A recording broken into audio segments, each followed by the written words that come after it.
2021년 20번째 우리에게 주신 말씀은 구약 에스더서 4장 10절에서 17절까지 말씀입니다. 구약 성경 753쪽에 말씀이 있겠습니다. 우리 다 같이 한 절씩 교독하도록 하겠습니다. 에스더가 하닥에게 이르되 너는 모르드게에게 가서 전하기를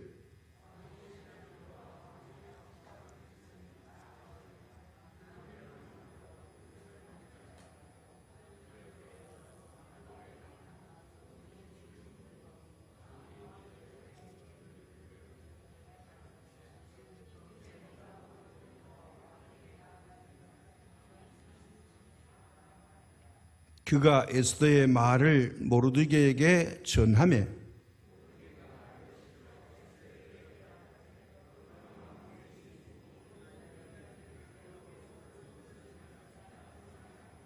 이때에 내가 만일 잠잠하여 말이 없으면 유다인은 다른 데로 말미암아 노임과 구원을 얻으려니와 너와 내 아버지 집은 멸망하리라. 내가 왕후의 자리를 얻은 것이 이때를 위함이 아닌지 누가 알겠느냐 하니 당신은 가서 수산에 있는 유다인들을 다 모으고 나를 위하여 금식하되 밤낮 3일을 먹지도 말고 마시지도 마소서. 나도 나의 시녀와 더불어 이렇게 금식한 후에 규례를 어기고 왕에게 나가리니 죽으면 죽으리다 하니라.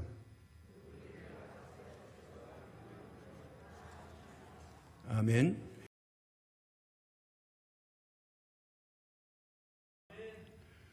오늘 에스더서에 있는 말씀은 먼저 결론을 내린다면 우리가 정치적인 어려움이 왔을 때 어떻게 해결받느냐 이겁니다. 정치적인 해결이라는 것은 온 나라와 민족이 영향을 받는 문제입니다. 개인적인 문제가 생길 때는 욥의 믿음을 본받아야 되는데 국가나 민족의 문제가 생겼을 때는 오늘 에스더와 모르드게의 이 믿음으로 민족을 구원하는 말씀이 에스더서에서 우리에게 제시하고 있습니다. 자, 이 전제를 가지고 이 이스라엘 민족이 멸절될 위기에서 어떻게 나라를 건졌느냐 하는 겁니다. 오늘 본문의 배경은 지금부터 2500년 전에 예루살렘이 점령을 당하고 바벨론이 유대인을 다 포로로 끌고 갔습니다. 이 바벨론도 망하고 메세 나라가 잠깐 메대 나라가 등장했다가 이 메대가 도시 국가였으므로 페르시아, 성경은 바사라고 했죠. 페르시아에게 멸망이 돼서 이제 위대한 나라 바사 제국이 세워집니다. 이제 바사 제국이 세워지면서 이 페르시아 왕 다리오가 명을 내려가지고 이스라엘 사람들은 자기 고향으로 돌아가라. 그래서 느헤미야와 이 모든 사람들이 예루살렘으로 돌아옵니다. 거의 다 대부분이 고향으로 돌아왔지만 그러나 페르시아에 남아있던 유대인들은 이제 이 페르시아에 동화되지 않고 고국으로 돌아가지 않고 자기들끼리 모여가지고 율법을 지키면서 살았기 때문에 이 페르시아 지역에서 이 유대인들이 주목을 받고 한편으로 미움을 받게 됐습니다. 왜냐하면 종교의 문제이기 때문에 그렇습니다. 에스더서 2장 5절 이하에 보면 모르드게라는 사람이 등장하면서 이제 소년 때 바벨론 포로로 붙들려 와서 지금은 뭘 하고 있느냐, 그의 직업이 이제 수산이라는 이 궁의 문직이라고 성경이 말했습니다. 요즘 말로 하면 이 청와대 경비원이다 이 말이죠. 경비병. 이 궁궐을 지키는 문지기로 있었습니다.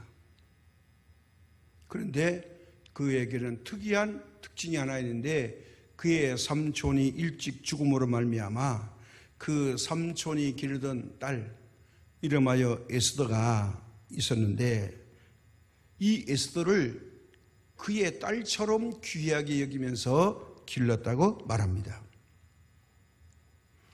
그래서 이때에 아하수에르 왕이 왕으로 집권하는데 어느 날 기분이 너무 좋습니다. 어느 정도 왕이 되느냐? 인도에서 구스까지 이렇게 되어 있어요. 성경은 이게 인도에서 구스까지가 어디까지냐? 다시 말하면 아프리카에서 인도까지 아주 많은 지역을 이제 총괄하게 됩니다. 그러면서 이게 얼마냐? 주가 127개 주입니다. 그 땅의 넓이가 지금의 미국만큼 광활한 땅입니다. 이런 나라를 이제 아하수로 왕이 다스리고 있는 겁니다. 어느 날 너무 기분이 좋아가지고 이 아하수로 왕이 180일 동안 왕궁잔치를 합니다. 이때 왕후 이 와스디도요, 자기들도 이 왕을 대신해서 여자들을 불러 모아가지고 잔치를 했어요. 너무너무 업데이트된 이 아하수로 왕이 많은 신하들을 불러놓고 있는 중에서 지금 가서 왕후 와스디를 불러와라. 그래서 많은 사람들에게 보여주고 싶은 거예요. 아마 절세 미인인지 어쩐지 모르지만은 이 왕이 왕비를 많은 신하들과 그 잔치에 참석한 사람들에게 보여주고 싶어서 불렀는데 어쩐 일인지 왕후가 거절합니다. 왜 거절했는지는 성경이 말하고 있지 않아요. 그런데 이게 문제가 생깁니다. 왜 문제가 생기느냐? 이때 정치 형태가 어떠냐면 이 왕 밑에 총리가 있고 총리 밑에 7 집정관, 관리관, 지방관리관이라고 그래요. 그 밑에 127개 도를 이제 관할하는 이 127개 도의 위에 중간 단계가 뭐냐? 7 지방 관리를 둬가지고 이 7 관리들이 127개 도를 관할하게 합니다. 자, 그렇게 됐는데 그 중에 7 집정관 중에 한 사람인 문무관이라는 사람이 많은 지방관들 앞에서 이 말을 합니다. 왕후 와스디가 왕에게만 잘못한 게 아니라 이것은요, 각 지방의 관리들과 모든 백성들에게 잘못한 일입니다. 왕이 오라면 와서 모습을 보여야지 왜 왕의 말에 거역합니까? 이건 왕에게만 해당되는 게 아니라 바로 거대한 바사제국 페르시아의 명예에 손상을 입혔습니다. 이런 사람은 그냥 두면 안 됩니다. 이렇게 말합니다. 그래서 그 말을 들은 아하수로 왕이요, 이걸 좋게 여겨서, 그래? 그렇다면 안 되지? 나라의 치통을 살려야지. 그래서 그만 이 와스디 왕비를 폐위를 시켜버립니다. 오늘부터 왕비가 아니라는 거죠. 왕의 총리를 받는, 왕과 버금가는 자리에 있던 왕후 와스디가 그날로 궁에서 쫓겨나고 말았습니다.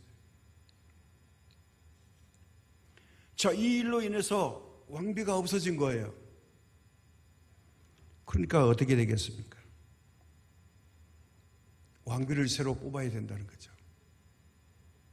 그게 2장 12절에 보면요, 이제 처녀들을 127개의 주에서 뽑아가지고 왕이 간택하는 겁니다. 자, 이 일을 맡아서 하는 사람이 누구냐? 신하 헤게가 이 처녀들을 전국에서 방을 붙여서 뽑아가지고 절세 미인인 이 규수들을 불러 모아가지고 간택을 해서 왕 앞에 이제 내보내면 왕이 최종적으로 인터뷰합니다. 그래서 왕의 마음이 드는 사람이 있으면 왕비로 간택되는 거죠. 이제 이게 왕 앞에 나가는 왕비가 될 사람이 그냥 쥐나게나 아무나 되는 게 아니고 그 기간을 얼마나 하느냐, 약 1년간 합니다. 6개월 동안 나눠서 전반기 후반기로 나눠서 향품도 주고 몸을 관리하고 뭐 아주 몸단장을 잘 시킵니다. 그래서 왕비를 간택하는데 이 모르드게가 그의 딸처럼 여기는 유대 혈통의 에스더가 최종적으로 간택을 받습니다. 어마어마한 경쟁이었습니다. 하나님의 은혜로 제 간택을 받았습니다. 이스라엘 민족의 영광이요, 또 모르드게 개인의 영광이고, 그가 딸처럼 여기는 그의 신분이 노예입니다. 유대인이기 때문에. 그런데 어마어마한 제국 페르시아의 왕비가 됐다는 것은 영광 중에 영광입니다. 그런데 하나님께 쓰임받는 일이 있었지만 한편으로 개인적으로 가문과 민족의 영광인데 정치적인 문제가 등장합니다. 에스더가 왕비로 쓰임을 받는 그때에 유대인들에게는 엄청난 위기가 찾아옵니다. 바로 페르시아 제국의 제2인자 총리 되신 하만의 등장입니다. 3장 1절에 보면 하만의 등장이 이랬습니다. 그 후에 아수르의 왕이 아각 사람 함무다다의 아들 하만의 주의를 높이 올려 함께 있는 대신 위에 두고, 함께 있는 모든 대신들이 있는데 7 집정관 위에 총괄하는 총리가 누구냐? 하만이라는 거예요. 대단한 권력입니다. 이 아수르 왕 외에는 더 높은 사람이 없어요. 아각 사람 함무다다의 아들 하만은 바로 이방민족 아말렉 자손의 후손입니다.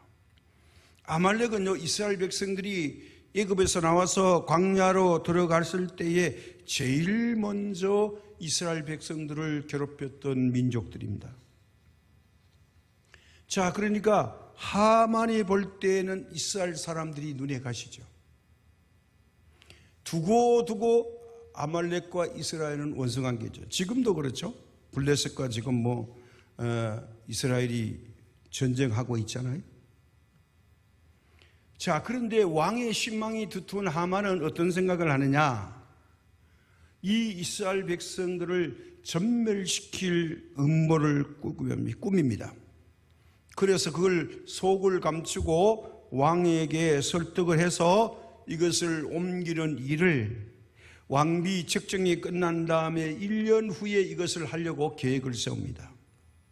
그래서 3장 5절과 7절에 보면 이렇게 기록되어 있어요. 하만이 모르드게가 무릎을 꿇지도 아니하고 절하지도 아니함을 보고 매우 노하더니 그들이 모르드게의 민족을 하만에게 알림으로 하만이 모르드게만 죽이는 것이 부족하다고 생각하고 아수르의 온 나라에 있는 유대인 곧 모르드게의 민족을 다 멸절하고자 하더라. 아수르 왕 제12년 첫째 달 곧 니산월에 무리가 하만 앞에 날과 달에 대하여 부르 곧 제비를 뽑아 12째 달 곧 아달월을 얻은지라. 무슨 말인 거 아니에요? 이게 미신에 의지해서 하만이 언제 이 사람들을 몰살시키면 좋을까? 날짜를 받아보라는 거예요. 우리 미신 있는 사람 그렇잖아요. 이사 가는 것도 좋은 날 택하려고 점쟁이 찾아가잖아요. 하만이 그런 사람이었어요. 그래서 모르드게가 하만에게 무릎 꿇고 인사를 안 하는 거예요. 뭐예요? 자기는 왕궁에 출입하는 왕의 총리 되시는데 아니 요게 문지기 경비병인 주제에 자기에게 인사 안 하고 머리를 안 꿇고요. 다른 사람들은 다 자기가 들어가면 머리를 숙이고 절을 하는데 유독 한 사람 모르드게는 안 하는 거예요. 왜? 하나님 외에는 경배하지 말라고 그랬으니까. 요걸 두고 봐서 야, 요 모르드게 요놈을 내가 언제 기회에 타서 죽여야 되겠다. 그러고 있는데 신 하나가 밀고 하는 거예요. 야, 총리시여. 왜? 저 모르드게라는 녀석은 저놈은요 유대인의 피가 있어요. 유대인이라고요. 그래서 인사 안 하는 거예요. 그래? 그러면 저놈만 죽이면 안 되지. 저 유대민족을 다 죽여버려야지. 이참에 죽이자. 그런 계획을 꾸몄어요. 그래서 이 어느 날이 좋을까? 이 날짜를 받아야 되죠. 날짜를 받는데 미신적으로 자기가 신봉하는 무당을 벌라서 제비를 뽑으라는 거죠. 이 부르란 말이 제비라는 뜻입니다. 제비를 뽑았더니 니산월 12월이 좋다는 거예요. 그래? 알았어. 그래서 12월 13일 이날 유대인들은 이 페르시아만 아닙니다. 모든 돌아간 사람도 피가 유대인의 피가 섞였으면 이 사람들은 죽인다. 자, 그래서 이제 놀라운 일을 합니다. 뭐라고 하느냐? 이 하만이요 왕에게 찾아가가지고 왕이시여, 제가요 개인적으로 이런 일을 하고 싶습니다. 뭔데? 제가 재산이 좀 있걸랑요? 제 재산 중에서 1만 달란트 은, 그걸 왕에게 통치 자금으로 나라의 국고에 귀속시키겠습니다. 이것으로 통치하시죠. 은 1만 달란트는 어마어마한 겁니다. 한 달란트가 38kg이에요. 근데 2500년 전에는요, 지금의 금보다도 은이 훨씬 값어치가 나가고 비쌌습니다. 이거 1만 달란트를 내겠다는 거예요. 아수르 왕이 그냥 거기에 뿅 갔죠. 그래, 너 총리해, 총리. 그래서 이 하만이 총리직을 얻어요. 왜 얻느냐? 저 모르드게와 유대인들을 죽이기 위해서요. 우리 조상의 원수들을 모조리 죽이기 위해서 그가 총리에 나가가지고 이 아수르의 왕을 환심사게 해서 지도서에도 모르게 합법적으로 유대인들을 죽이겠다, 정치적 결단을 했어요. 자, 그렇게 되니까 왕이 너무너무 기분 좋은 거죠. 그래서 왕이 이 말을 듣고 급히 실행에 옮깁니다. 그게 3장 10절과 15절의 말씀이 있어요. 왕이 어떻게 하는가 보세요. 왕이 반지를 손에서 빼내 유다인의 대적 곧 아각 사람 함무다다의 아들 하만에게 주며 이르되 그 은을 내게 주고 그 백성도 그러하노니 너의 소견에 좋은 대로 행하라. 이 왕이 아무것도 모르는 겁니다. 이렇게 말했어요. 자, 첫째 달 13일에 니산을 왕의 서기관이 소집되어 하만의 명령을 따라 왕의 대신과 각 지방의 관리와 각 민족의 관원에게 아수르 왕의 이름으로 조서를 쓰되 곧 각 지방의 문자와 각 민족의 언어로 쓰고 왕의 반지로 인치니라. 자, 여기까지입니다. 뭐냐? 이게 127개 주인데 이게 나라마다 풍습과 언어와 문자가 달라요. 그냥 왕이 페르시아에서 말했다고 되는 게 아니에요. 그러니까 이걸 효험 있게 하려면 어떻게 되느냐? 문자와 언어로 번역을 해야 돼요. 그래서 조서를 만들어 가지고 여기마다 왕의 인장 반지를 어인을 찍어 가지고 공문으로 보내야 돼요. 그러니까 이걸 하만에게 지시하는 거예요. 자, 그래서 그렇게 만들었습니다. 이에 그 조서를 역조에게 맡겨 왕의 각 지방에 보내니 12째 달 곧 아달월 13일 하루 동안에 모든 유다인을 젊은이 늙은이 어린이 여인들을 막론하고 죽이고 도륙하고 진멸하고 또 그 재산을 탈취하라 하였고, 이 명령을 각 지방에 전하기 위하여 조서의 초본을 모든 민족에게 선포하여 그날을 위하여 준비하게 하라 하였더라. 이게 왕의 엄명이에요. 이제 이 왕의 도장 어인을 찍으면 누구도 이거는 왕 외에는 바꿀 수가 없어요. 엄청난 일이 벌어지는 거예요. 자, 이렇게 해버리니까 어떻게 될까요? 왕의 초본을 받은 온 127개 주가 난리가 났죠. 근데 이게 15절에 보면요, 역절이 왕의 명령을 받들어 급히 나가매 그 조서가 도성, 다시 말하면 한양, 서울 수산에도 반포되니라. 왕은 하만과 함께 앉아서 술 마시고 즐기고 있어요. 그래서 이 수산성은 어지럽더라. 왜? 혼란이 온 거예요. 야, 10달 후에 유대인들이 모조리 다 죽네? 그러면 뭘 해야 돼요? 누가 유대인들이 이제 드러내야 되겠죠. 자, 이 소식을 누가 듣느냐? 왕궁을 지키는 모르드게가 모를 리가 없죠. 그래서 4장 1절에서 3절에 보면 이렇게 기록되어 있어요.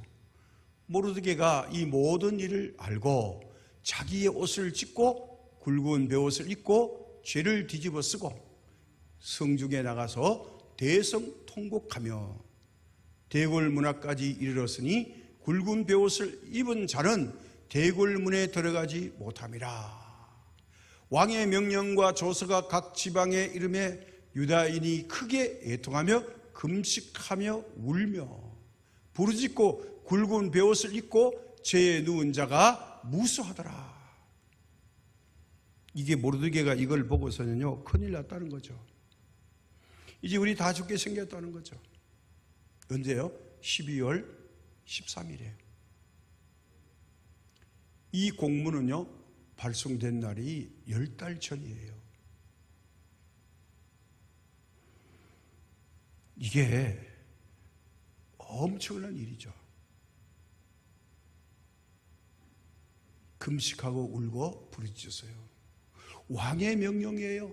누구도 바꿀 수 없어요. 이때 모르드게가 간택받은 왕비에게 사람을 보내서 이 위급한 지경에 이 사정을 모르드게는 알지만 왕궁 안에 있는 에스더 왕비는 모르니까 이걸 가르쳐 줍니다. 자, 우리 민족이 다 없어지게 생겼는데 당신은 왕궁에 가만히 있지 말고 왕보다 더 높은 사람은 아무도 없어요. 그런데 왕에게 나가서 이 페르시아의 상징인, 여자의 상징인 왕비가 우리 민족의 말살을 막아달라고 부탁을 합니다. 우리 민족을 막아줄 분은 바로 왕비밖에 없다는 거죠. 그러나 이 문제는 그리 간단한 문제가 아닙니다.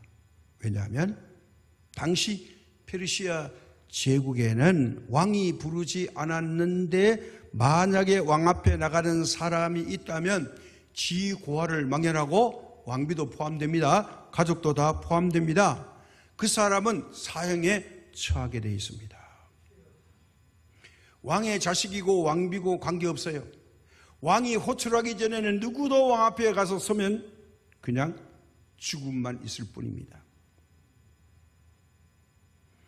그래서 왕비 에스더가 모르드게에게 이렇게 말합니다. 4장 11절에 왕의 신하들과 왕의 각 지방 백성이 다 알거니와 남녀를 막론하고 부름을 받지 아니하고 안뜰에 들어가서 왕 앞에 나아가면 오직 죽이는 법이요 왕이 그 자들에게 금구리를 내밀어야 살 것이라. 이제 내가 부름을 입어 왕에게 나가지 못한 지가 이미 30일이라. 한 달 전에 왕을 보고 못 봤다는 거예요. 어쩐 일인지 모르지만, 왕이 바쁜지 안 바쁜지는 모르겠지만 어쩐지 왕을 이제 뵌 지가 30일밖에 안 돼서 어제도 가고 오늘도 가고 내일도 갈 것 같으면 문제가 없는데 이제 갈 수 없는 환경이 되어버렸다는 거예요. 왕이 찾지도 않는다는 거죠. 지금이야 우리가 어떻게 소식 전합니까? 카톡이나 문자, 전화로 즉시로 소통이 가능하지만 2500년 전에는 그렇지 못하죠. 서로 사람을 세워가지고 통해가지고 여기서 이 소식 저기서 이 소식을 전해주는 사람을 통해서 서로 소통을 합니다. 그러니까 왕비는 믿을 만한 내시, 바로 하닥이라는 사람을 통해서 모르드게에게 소식을 전하고 모르드게는 그 하닥을 통해서 이 궁밖의 이야기를 전해주는 겁니다. 그래서 말하는 거예요. 왕비가 모르드게에게 전하라고 하닥을 보냈어요. 내가 왕의 부름을 받지 아니하고 왕에 나가면 오직 죽이는 법이요, 왕이 그 사자에게 금호를 내밀어야 사는 줄 옷보다 잘 아시지 않습니까? 왕의 관심이 내게서 멀어진 지가 30일 되었는데 어떻게 함부로 왕 앞에 나갑니까? 이걸 이해해 달라는 거예요. 다시 말하면 결론이 뭐예요? 그거 못 하겠다는 거예요. 가면 죽는다는 거예요. 거절을 했어요. 자, 이 거절을 두고 모르드게가 포기합니까? 모르드게의 반응이 하닥을 통해서 다시 전달합니다. 바로 13절과 14절이에요. 모르드게가 그를 시켜 에스더에게 화답하되 너는 왕궁에 있으니 모든 유다인 중에 홀로 목숨을 건지리라 생각하지 마라. 이때 내가 만일 잠잠하여 말이 없으면 유다인은 다른 데로 말미암아 노임과 구원을 얻으려니와 너와 내 아버지 집은 멸망하리라. 내가 왕후의 자리에 얻은 것이 이때를 위함이 아닌지 누가 알겠느냐? 명심하라는 거예요. 하기 싫다고 안 한다고? 만약에 너가 잠잠하면 하나님은 우리 유대인들을 다른 방법으로 구원할 거야. 하나님은 우리를 버리지 않으셔. 그걸 믿는다는 거예요. 그런데 내가 부탁하는 거, 너가 왕비 자리에 간 것은 그냥 간 게 아니야. 하나님이 사명 준 거야. 왜요? 너가 처음부터 유대인이라고 그랬으면 너는 노예 신분이라 왕비가 못 돼서.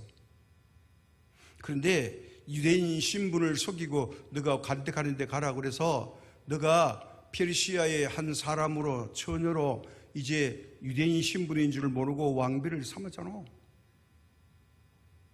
하나님이 괜히 그렇게 하신 줄 알아? 가만히 있는다고? 그렇게 해봐. 너도 망하고 너희 아버지 집안도 형제가 다 망할 거야. 하나님은 너 아니면 다른 방법으로 우리를 구원해 주실 거야. 모르드게의 믿음이 확실합니다. 무슨 말일까요? 오늘 우리가 여기서 은혜 받아야 될 말은 이겁니다. 유대인을 살리기 위해서 너를 왕비로 삼았는데 어디까지 옮겼냐? 페르시아의 여인의 대표성 왕비의 자리에까지 있게 해주신 은혜를 잊으면 안 된다는 거예요. 이 은혜를 잊지 말라는 겁니다. 왜 왕비를 세웠는지 사명이 있어야 된다는 거예요. 민족의 일기 때 잘 감당하라고 세워놨지, 호의호식하라고 개인의 영달을 위해서 거기다 갖다 놓은 게 아니야. 왕비의 사명을 감당해야 돼, 이겁니다. 이 말에 에스더가 감동을 받았습니다. 에스더가 결심을 합니다. 어떤 결심을 할까요? 그래, 하나밖에 없는 생명이에요. 이제 하나님께 맡긴다. 16절에 이렇게 대답합니다. 당신은 가서 수산에 있는 유다인들을 다 모으고 나를 위하여 금식하되 밤낮 3일을 먹지도 말고 마시지도 마소서. 나도 나의 시녀와 더불어 이렇게 금식한 후에 규례를 어기고 왕 앞에 나가리니 죽으면 죽으리다 하니라. 좋아요. 나도 목숨 걸었어요. 내가 3일 동안 금식하고 왕 앞에 나가겠습니다. 까짓거 죽게 되면 죽지 뭐. 그런데 나홀로만 내버려 두지 마시고 이 수상궁에 있는 모든 유대인들을 다 모아서 나의 시녀와 내가 3일 동안 금식하면서 하나님께 매달리는 것처럼 협력해 주세요. 합심 기도해 주세요. 함께 기도하십시다. 그거예요. 규례를 어기면 죽음이 닥쳐온다는 것 각오한 거예요. 네. 자, 우리가 여기에서 잘 깨달아야 됩니다. 그 다음에 에스더가 어떻게 했는가를 5장 1절에서 5절에 나옵니다. 제3일에 에스더가 왕후의 예복을 입고 왕궁 안뜰 곧 어전 맞은편에 서니 왕이 어전에서 전문에 대하여 왕자에 앉아 있다가 왕후 에스더가 뜰에 선 것을 본즉 매우 사랑스러움으로 손에 잡았던 금규를 그에게 내미니 에스더가 가까이 가서 금구 끝을 만진지라. 기적이 일어난 거예요. 왕비가 전뜰 저 멀리 딱 섰는데 왕이 보니까 감동을 받은 거예요. 어머나, 저렇게 이쁜 왕비가 왔네. 아이고, 내가 잊어버렸는데 찾아왔네. 신바람이 났어요. 그냥 반가워가지고 말을 내미태요.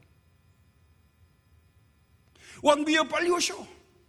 그러면서 그의 지팡이를 내밀, 이 금규라고 한문으로 하는 말이죠. 금홀, 금으로 만든 지팡이. 이 왕에게는요 언제나 지팡이가 있어요. 여러분, 그 교황이 뭘 갖고 다녀요? 손에 긴 지팡이 항상 들고 다니죠. 이게 모세의 지팡이처럼. 옛날 왕도요 지팡이를 갖고 다녀요. 이게 뭐냐면 지휘봉입니다. 우리 공무원 사회에는 그런 거 없지만요, 군 부대에 가면 반드시 지휘관은 지휘봉을 갖고 다녀요. 소대장, 중대장, 대대장, 연대장, 사단장, 이런 장자가 있는 사람들은요 견장을 차고 손에 뭘 갖고 있어요? 조그마한 지휘봉을 꼭 갖고 있어요. 이게 뭐예요? 권위예요. 지휘권이 있다는 거예요. 다 같은 대령이라도 지휘봉이 없으면 그 사람은 지휘관이 아니에요. 참모예요. 근데 연대장, 이게 지 사람은 지휘봉을 갖고 있어요. 별 2개라도요 사단장이 아니면 지휘봉이 없어요. 왕이 지휘봉, 왕의 상징인 이 금규를 내밀까요? 그러니까 에스더가 가서 무릎 꿇고 그 끝을 만지는 거예요. 감사합니다. 이 허락해 줬다는 거예요. 자, 이게 너무 이쁘니까 뭐라 그런가 보세요. 왕이 에스더 보고 하는 말이 있어요. 그 다음 말이 뭐예요? 왕이리되 왕후 에스더여, 그대의 소원이 무엇이며 요구가 무엇이냐? 나라의 절반이라도 그대에게 주겠노라. 분명히 뭔가 소원이 있어 왔다 이거예요. 안 불렀는데. 그러니 뭐야? 소원이 뭐야? 나라 절반 64개 줘도 내가 줄 수 있어.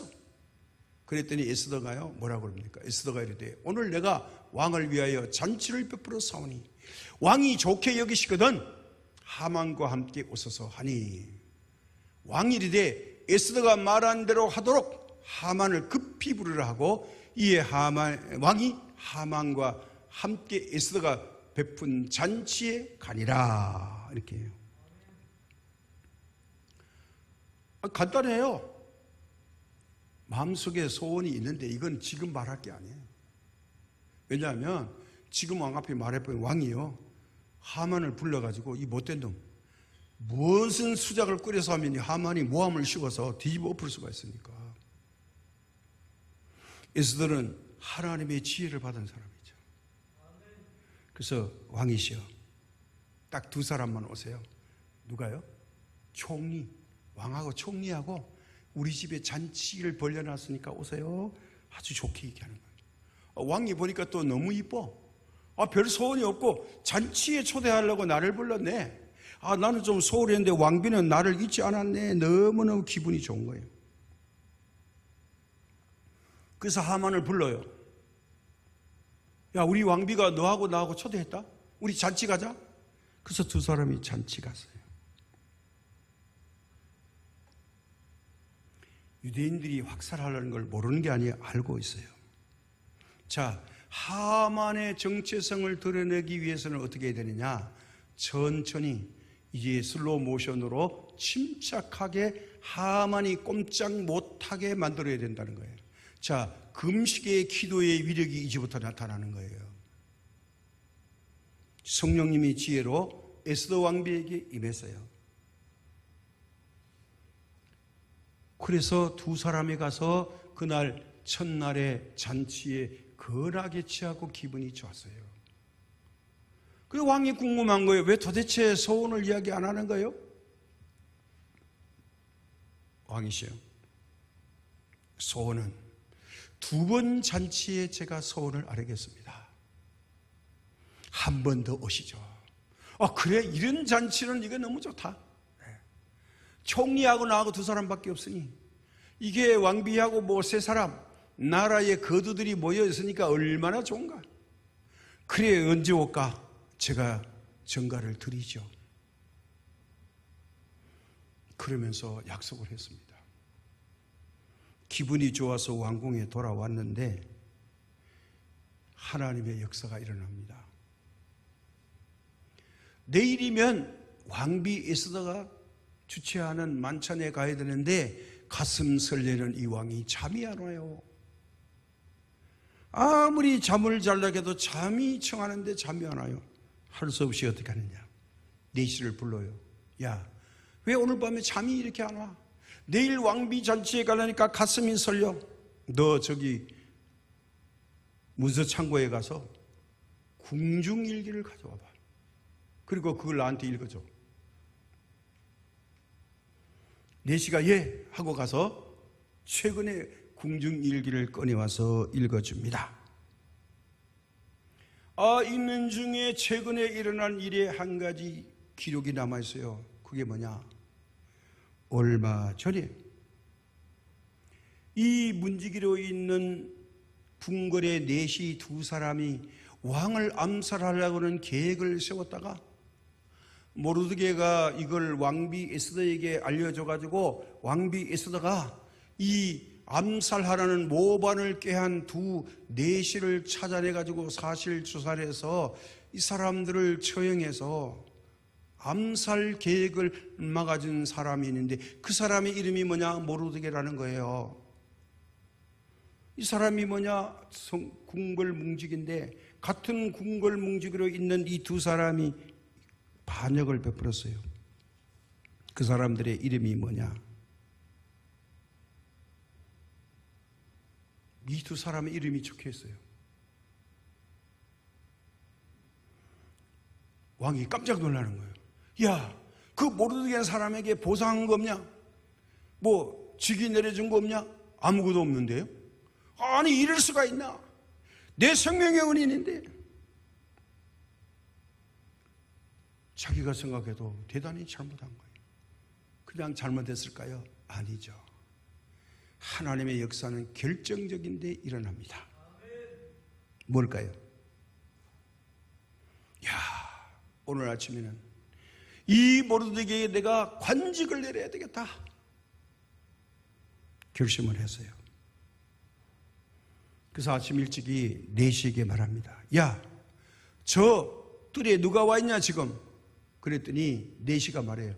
예, 왕이시여, 지금 막 총리 하만이 도착했습니다. 그래, 그거 잘 됐구나.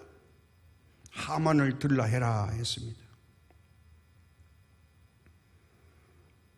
자, 이게 역사가 일어나는 거예요. 하만에게 물어봅니다. 총리, 예, 내가 하나 물어볼게요. 뭡니까? 우리나라에 나라를 구원하고 큰 공적을 세운 사람이 있다면 그 사람에게 어떻게 해주는 게 좋은 대우일까요? 그거 한번 말해보라는 거예요. 총리로서. 이 말을 들은 하만은 입이 찢어집니다. 이야, 세상에 왕한테 나만큼 공적 세운 사람이 어디냐? 내가 1만 달란트를 바쳤잖아. 38,000톤을 바쳤잖아. 그러니 이건 나한테 상 주려고 하는 거야. 그러니까 내가 왔다 그러니까 왕이 불러서 이게 왜 불렀는지도 몰라요. 신바람이 난 거예요. 이야, 드디어 오늘 내가 대접받게 생겼구나. 하만은 자기밖에 없는 줄 알고 자기 속셈을 다 드러내요. 그게 뭔지 아세요? 하만이 심중에 이르기를 왕이 존귀하게 하기를 원하시는 자는 나 외에 누구랴 하고 이렇게 말합니다. 왕께서 사람을 존귀하게 하시려면 왕께서 입으시는 왕복과 왕께서 타시는 말과 머리에 쓰시는 왕관을 가져다가 그 왕복과 말을 왕의 신하 중에서 가장 존귀한 자의 손에 맡겨서 왕이 존귀하게 하시길 원하는 사람에게는 옷을 입히고 말을 태워 성중 거리로 다니며 그 사람 앞에서 반포하여 되기를 왕이 존귀하게 하기를 원하는 사람에게는 이같이 할 것이라 하게 하소서.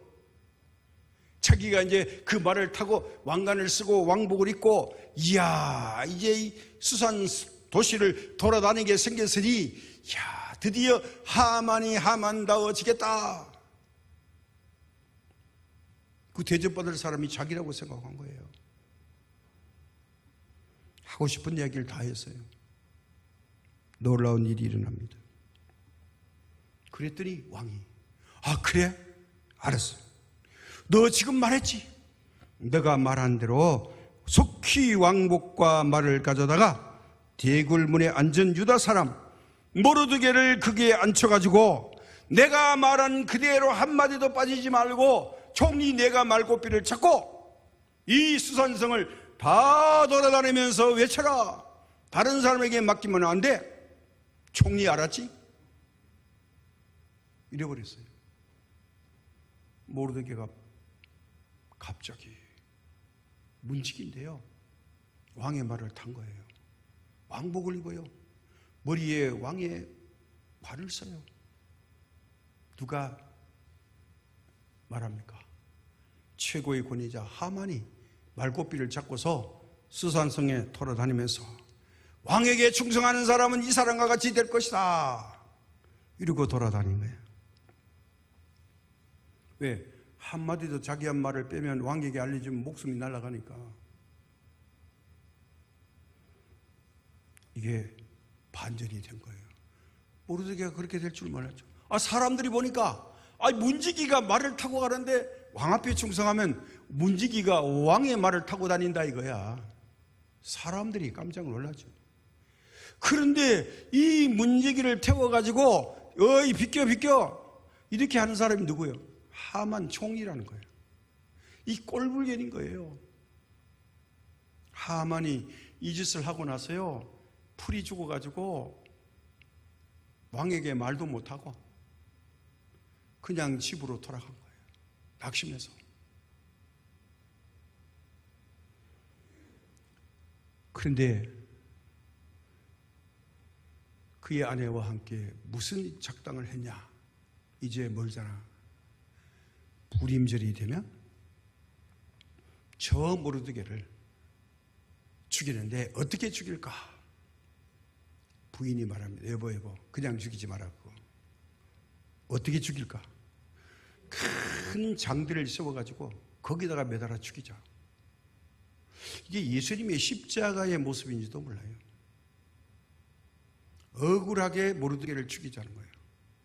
성경에는 50규빗이라고 그래서요, 이걸 현대 우리 미터로 하면요 23m 정도 돼요. 그러니까 이게 나무가 엄청 커야 되겠죠. 이걸 어디다 세우냐? 개인적 감정이 깊으니까 하만이 이 총리니까 부자잖아요. 자기 집 안에다가 이 나무에 23m짜리 짱대 나무를 세워가지고 이제 불임절이 되면 제일 먼저 모르드게를 죽이려고 그 망대를 집안에 세워놨어요. 그래서 씩씩거리고 있는데 저녁 때가 되니까 하만이 하고 에스더 왕비의 잔치에 갔는데 하만이 안 오는 거예요. 신하를 보내가지고 빨리 오라 그럽니다. 왕과 이제 하만이 함께 잔치에 갔어요. 잔치 갔는데 왕이 너무 기분 좋은 거예요. 이야, 이렇게 와스디하고 비교가 안 된다 이거예요. 하나님께서 은혜를 주셔가지고 왕이 조금 건하게 술이 취하니까 뭐라 그래요? 왕비요, 소원이 도대체 뭐요? 나라 절반을 줄까요? 소원 좀 말해봐 오늘은. 그랬더니 이 에스더가 뭐라 그래요? 왕이시여, 소원이 있어요. 무슨 소원이요? 저를 불쌍히 여기시거든 모함받아 죽게 된 우리 민족을 살려주시고, 저를 이쁘게 보시거든 내가 당한 이 억울함을 풀어주소서. 아니 그 뭔 소리야? 예, 왕도 아십니다. 12월 13일 날 우리 유대인들이 다 죽습니다. 죽기는 왜 죽어? 사실 저는 유대인의 핏줄을 가지고 있습니다. 자기를 밝히는 거예요.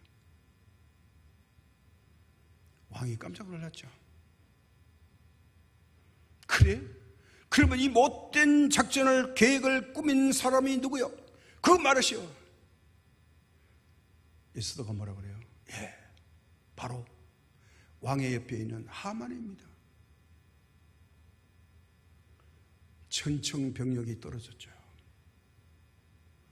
왕의 얼굴이 부르락불그락합니다. 이런 못된 일을 했어? 이놈이? 왕이 흥분을 하니까 어떻게 해요? 그만 왕비의 궁궐 밖으로 정원으로 잠깐 나가세요. 이렇게 배신을 당하다니 저놈을 죽여 살려. 이래서 왕이 잠깐 정신을 가다듬으려고 왕궁뜰에 나가는데 하만이 보니까 죽게 생겼어요. 왜요? 에스더가 단단히 마음먹었거든요. 살 길은 뭐예요? 왕비의 마음을 바꿔야 돼요. 살려고 왕비가 앉아있는데 가서 무릎 꿇어서 사정하는 거예요. 에스더 왕비가 벌떡 일어나 버렸어요. 그때 왕이 정원에 나갔다가 돌아와 보니 하만이라는 녀석이 무릎 꿇고 있는 게 아니라 왕비의 이 턱걸이에 자기 손을 얹어가지고 엎드려 있는 거예요. 이걸 본 순간에 왕이 그만 흥분을 합니다. 얼마나 흥분했는가 보세요. 이제 말씀이 있는데요, 이거예요. 8절에 왕이 후원으로부터 잔치 자리에 돌아오니 하만이 에스더가 앉은 걸상 위에 엎드렸거늘 왕이 이르되 저가 궁중 내 앞에서 왕후를 강간까지 하고자 하는가 하니 이 말이 왕의 입에서 나오며 무리가 하만의 얼굴을 사더라. 이 못된 놈 봐라, 왕비를 강간하려고 이 말만 했어요. 그랬더니 신하들이 순식간에 하만의 얼굴을 뒤집어 씌워가지고요 끌고 나가는 거예요. 이건 뭐예요? 저놈을 죽이라 하는 말과 같다는 거예요.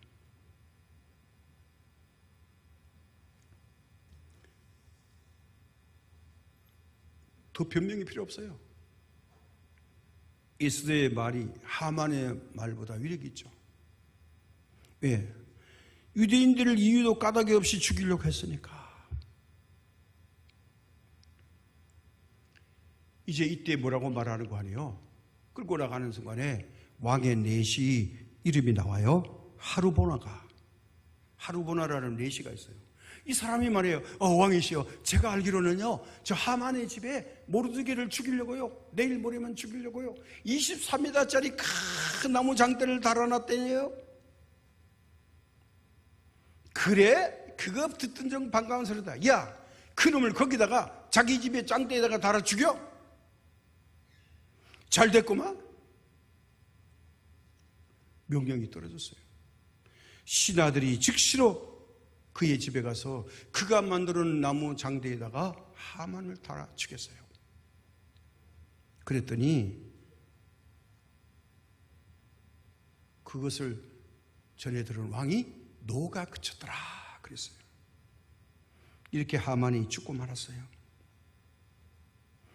자기 함정에 자기가 파고 자기 꾀에 자기가 빠진 거예요.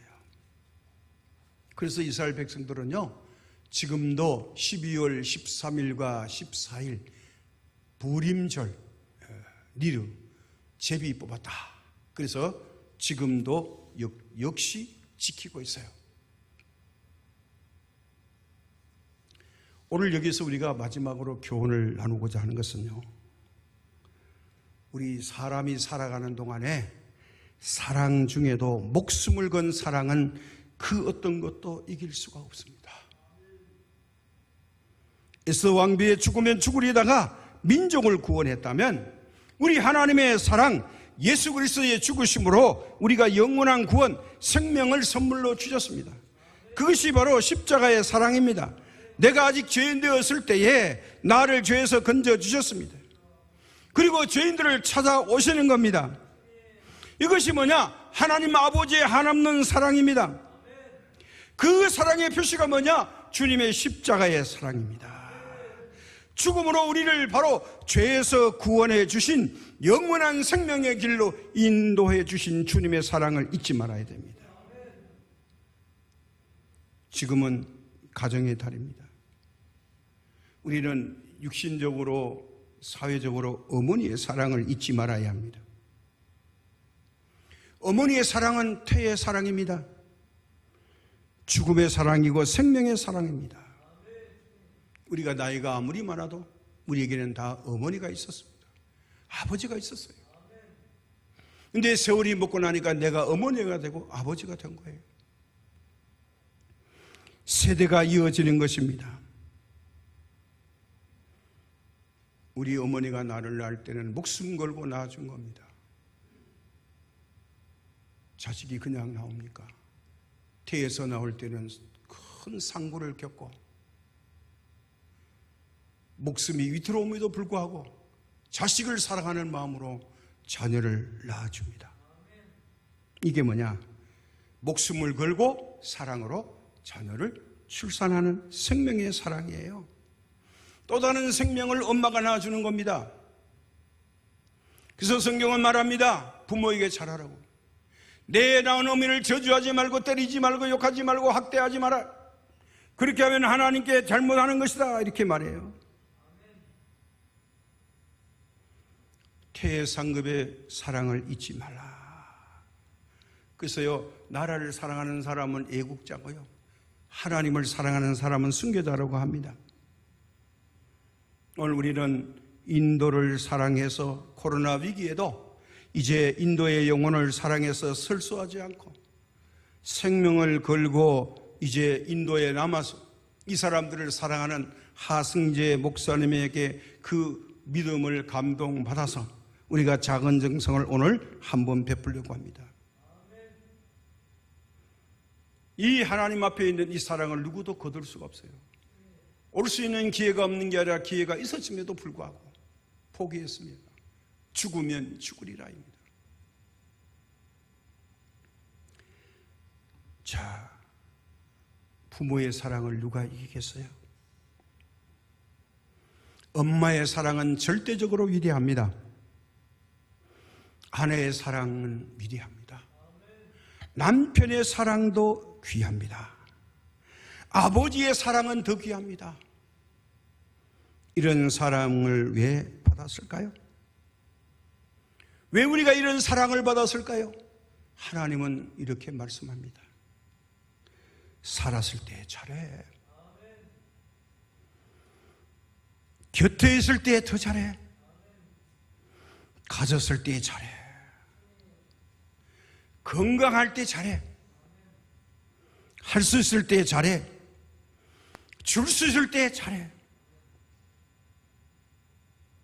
여기에 대한 대답은 이렇습니다. 왜 우리가 잘해야 할까요? 왜 내가 잘해야 하는데? 그런 의문이 드십니까? 예수님은 이렇게 말씀합니다. 마태복음 25장 21절에 그 주인이 이르되 잘하였도다 착하고 충성된 종아, 내가 작은 일에 충성하였으며 내가 많은 것을 내게 맡기리니 내 주인의 즐거움에 참여할지어다. 잘하였도다, 이 칭찬입니다. 잘못했는데 잘했다 할까요? 잘했으니까 잘했다고 합니다. 못했으면 못했다고 합니다. 무엇이 잘하는 것일까요? 작은 일을 잘해야 됩니다. 우리는 실수합니다. 큰 것에 잘하려고 합니다. 큰 일이면 나서려고 합니다. 작은 일은 안 하려고 합니다. 주님은 반대입니다. 매우 작은 일을 보시고 계십니다. 하찮게 여기지 않고 내가 할 수 없음에도 불구하고 하나님을 의지하고 믿고 기도하고 하나님의 마음에 들으려고 노력하는 사람이 믿음 있는 사람입니다. 죽으면 죽으리라, 이 말에 감동을 받으신 하나님은 이 에스더의 기도에 응답해 주셨습니다. 죽으면 죽으리라, 이 믿음에 감동하신 하나님의 은혜가 오늘 저와 여러분의 모두에게 임하시기를 예수님의 이름으로 축복합니다. 죽으면 죽으리라고 믿고 나가면 그 어떤 것도 우리는 이길 수가 있을 줄로 저는 확신합니다. 기도로서 나가면 개인의 문제든지 나라의 문제든지 경제적인 문제든지 질병의 문제든지 죽으면 죽으리라고 목숨 건 그 믿음 앞에 그 어떤 것도 이길 수가 없습니다. 예수님 말씀합니다. 내 믿음대로 될지어다. 내 믿음이 너를 구원하였느니라. 이스라엘의 이만한 믿음을 만나보지 못하였느니라. 믿음을 칭찬하셨어요. 오늘도 이 믿음으로 이번 한 주간 승리하는 우리 모든 장성의 공동체가 되시기를 주님의 이름으로 권면합니다. 하나님 아버지, 우리에게 죽으면 죽으리라 목숨 건 믿음과 사랑으로 이 험악한 세상을 이기게 하여 주옵소서. 정치적인 문제든지 경제적 문제든지 질병의 문제든지 우리 앞에 가로막고 있는 모든 문제가 있다 할지라도, 마귀가 우리를 방해한다 할지라도 이 믿음으로 나가면 하나님께서 길을 열어주시고 인도하시고 은혜를 주시고 해결해 주실 줄로 믿습니다.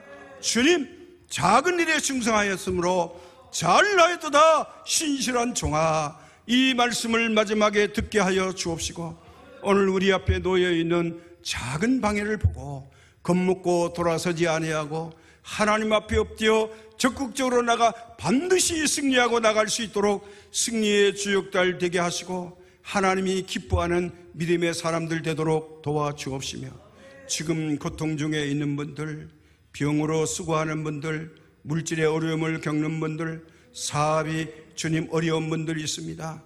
또 인간관계로, 가족의 관계로, 여러 가지 관계로 모든 문제를 갖고 있는 분들에게도 하나님이 믿음으로 기도하고 나가면 반드시 길을 열어 주실 줄로 믿사오니 하나님 아버지, 우리를 불쌍히 여기시고 십자가의 사랑으로 우리에게 은혜를 내려 주시옵소서. 모든 말씀 예수님의 이름으로 기도드립니다. 아멘.